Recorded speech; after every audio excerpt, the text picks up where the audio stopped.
Сәлем достар, мен бүгін сіздерге қазақ халқының ырымдары мен тыйымдары жөнінде мәлімет бере кетейін. Қазақ халқында өте көп ырымдар мен тыйымдар бар.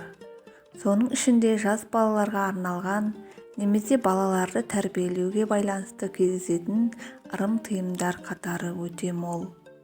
Енді соларға тоқталамыз.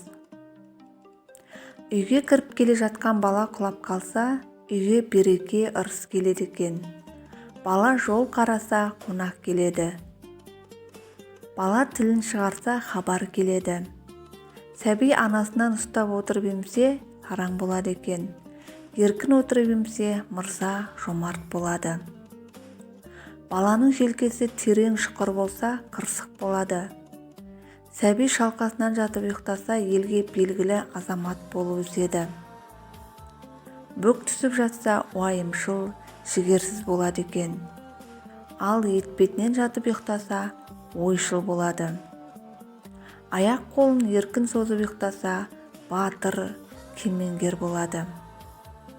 Кішкентай бала табаққа аяғын салса, бұл тоқшылықтың белгісі. Қазақ баланың жолдасын тастамай, екі асық қосып, киіз үйдің табалдырығының астына көмеді.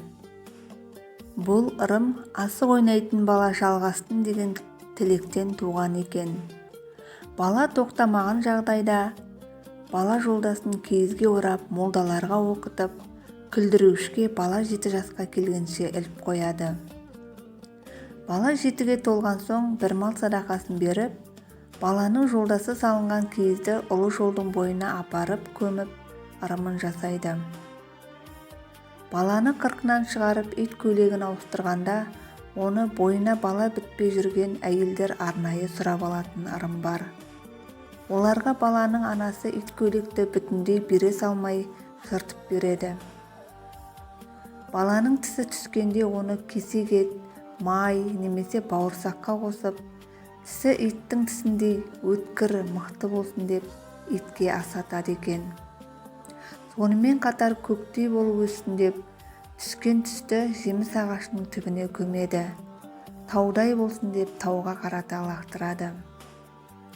Осымен балаларға арналған ырым тыйымдар мәліметін аяқтаймын. Сіздер қандай ырым тыйымдарды білесіздер?